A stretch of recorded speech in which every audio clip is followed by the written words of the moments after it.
Yo, what's going on guys, HyperX here, and today I want to talk some more about Thymesia. For those of you guys, of course, that are fans of From Software titles, which I know there are plenty of you, for those of you guys that have been enjoying the Elden Ring content on the channel, this is another game you should definitely turn your attention to. We've spoken about it on the channel in the past. This is slated to launch later on this year, currently no exact release date, but it is another Soulsborne style game with some rather interesting mechanics. It also looks very cool, definitely has those sort of Bloodborne-y style sort of setting, so this is one that should appeal to a lot of you. So if you guys do enjoy this, a like would be super appreciated. Comment down below, let me know if you guys have heard of this before, let me know if you are looking forward to checking it out, and of course don't forget to keep it on the channel, because as and when we do learn more, as and when we get to go hands-on with it, I will definitely bring you guys some more information. But as a quick top level, before we dive into some of the new gameplay they shared recently, showing off things like deflecting and dodging, this is a game that is set in a world of alchemy, plague, and monsters. You play as a character known as Corvus, whose goal is to basically cure the plague and gain his memories back.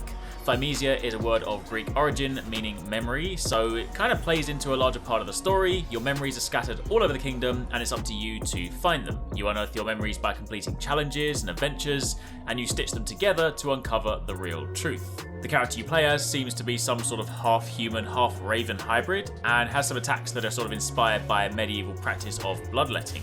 Attacking enemies releases energy, and you use the Raven Claw at the right time to absorb that energy, and you can then even sort of drape the plague and disease from the enemies and use it to power up your weapons, so that's when you get the cool green glow.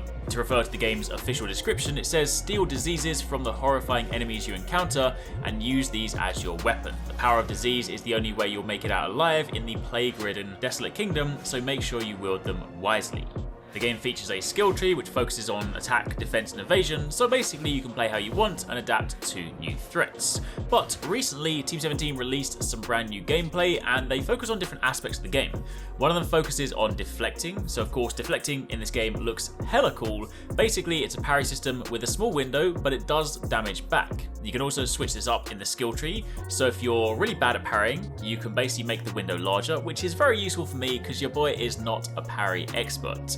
But of course in doing so, that also diminishes the damage that is dished out. Meanwhile, if you are a bad man when it comes to parrying, then you can make the window even smaller in favor of more damage. So for those of you guys that are parry gods, you can genuinely use this to just dish out some meaty damage to enemies. You can also forsake parrying completely and just go for straight up block, which of course allows you to firm hits at the cost of health. But it is worth noting green hits, so some of those sort of plague ones cannot be parried, so you need to sort of think of them a little bit more as like perilous attacks in something like Sekiro. Meanwhile, turning our attention to the second video, this one focused on dodging, of course, Soulsborne staple. I mean, if an enemy is coming at you and you don't know what to do, if in doubt, dodge. That is my solution to basically everything. Give me a load of stamina, I'll dodge to survive. However, you can also use dodges in this game defensively and offensively. The skill tree has different dodge unlocks as well.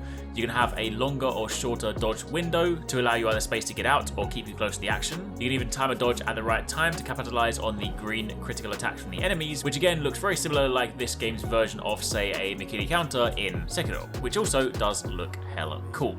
And of course, on top of that, there was an additional video which I will largely speaking let you guys watch, but this is basically a gameplay video against an elite, this guy with this sort of lance or spear. Combat actually looks really cool when you sort of see stuff tied together, when you factor in the sort of parry elements, the dodging, the visceral, sort of lots of like clanging with the weapons. Honestly, it sounds really cool, and it definitely looks cool in motion. I love the green aspects of it, from sort of the hints in the UI, also to some of your abilities. Honestly, it all looks super cool in motion, and again, if you enjoy these kinds of games, then this is definitely one that personally, it's on my radar. I'm super looking forward to checking it out, and I imagine if you guys like these, then you probably will think the same too. Anyway, that's it for the time being. I'm going to leave you guys with a little bit more gameplay. Of course, at the end of this video, if you have missed some of our recent uploads, you can click on one of the ones that I will link on screen. Don't forget to stay subscribed if you want to learn more about this game, but that's pretty much it. I'll leave you guys with the rest of the fight, and I'll catch you in the next one.